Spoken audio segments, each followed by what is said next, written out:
I'm Joe Feeks, editor of Poultry Health Today, and with me is Dr. Steve Davis of Colorado Quality Research. Steve, it's great to have you here. Thanks. Thanks for having me.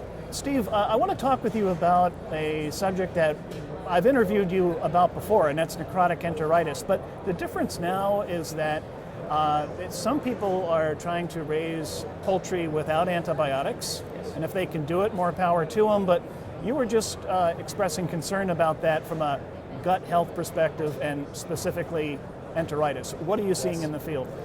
Well, what we're seeing in the field is that there's companies that have had complexes go to ABF, antibiotic-free, and they may have short-term success, feel like they're really have it figured out, and then now I'm seeing some of those same companies now, just a matter of 6 months later, are expressing that now the wheels are falling off the program.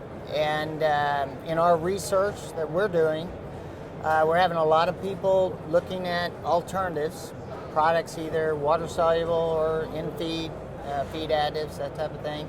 And I think everyone's looking for the silver bullet that could replace the products like BMD, that type of thing. And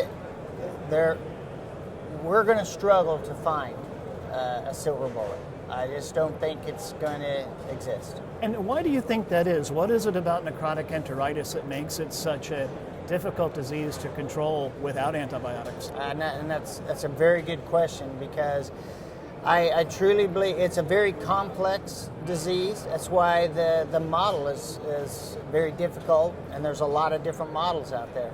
And I think the disease expresses itself differently out there, and there's just so many.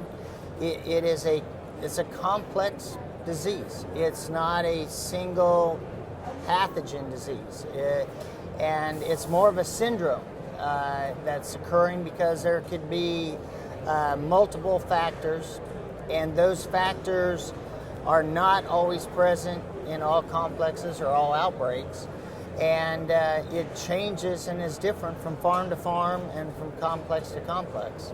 And it makes it a very difficult disease to control without antibiotics, where there's a broad spectrum efficacy against Clostridium perfringens, like a BMD has. Okay.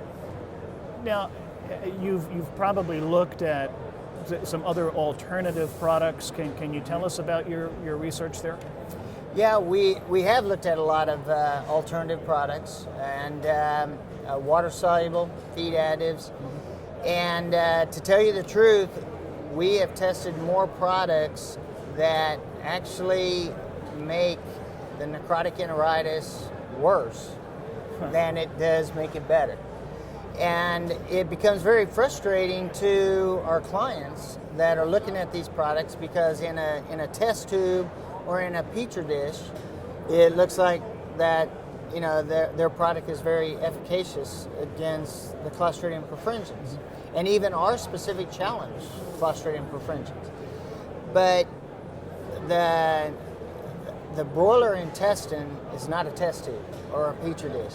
It's a very complex organ, and there's a lot going on there. And we know that anything that disrupts the natural microflora, or anything that causes any kind of irritation of that intestine, is going to make the necrotic enteritis outbreak worse.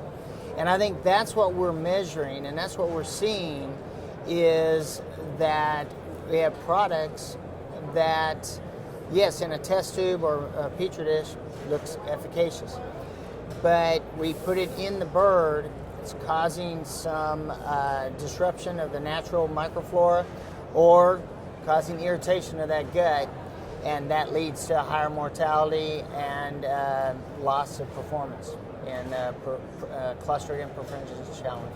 Now, Steve, I know that you work closely with a lot of the companies here in the U.S., but you also travel quite a bit. You've presented in Europe and in other areas. Is necrotic enteritis something that's unique to the U.S., or do we see this in other markets too? Yeah, no, it is not unique to the U.S. by any means. And the U.S. is kind of following suit where the EU has been for some time, and they've been there for quite some time, and they continue to struggle without the feed-grade antibiotics, and actually it's led to increased use of antibiotics, but they're just using it in water-soluble form. And so it's a catch-22. I mean, this is not a problem or a direction that this industry is going to try to be antibiotic-free. It is not something that we're going to be able to have an answer soon. And I don't think that it's going to, even if we do find like a combination of products that end up being a natural alternative to antibiotics, that is necessarily, that efficacy may not be long-lived. Mm-hmm. I think it could be short-lived, and that's would only be natural if you really think about it. That, I mean, when it comes to antibiotics, we rotate antibiotics and that type of thing to keep from having resistance issues, those kinds of things. And why would we expect that not to be an issue with quote-unquote non-antibiotic type products as well? Steve, you make some good points about necrotic enteritis and antibiotic-free systems, but in fairness, producers with the more conventional systems have been struggling with this disease as well. What have we learned about managing necrotic enteritis in these more conventional systems? Yes, I agree that we have seen that out in the field and also in some of our tests that we do with necrotic enteritis, that even with standard programs out there, that there is more incidence of necrotic enteritis.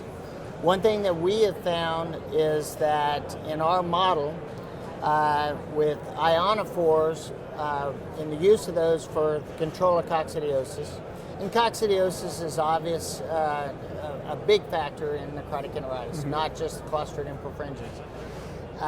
That with ionophores we see a little less necrotic enteritis than we do with chemicals or cocci vaccines, and that is something that's pretty common out there.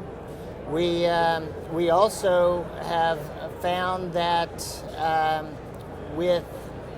without better, stronger controls of coccidiosis, as there's issues with less new products available, and chemicals do struggle at times with resistance, that necrotic enteritis, it opens up the door for necrotic enteritis outbreaks, and that is occurring out there, and that's another challenge that this industry is dealing with, and it's going to make it even harder as if they try to move to ABF, if they're already struggling with a high or very pathogenic Clostridium perfringens challenge, and then they try to go from a standard type program to an antibiotic free program. One other thing I wanted to ask you about, we've talked about the relationship between necrotic enteritis and coccidiosis.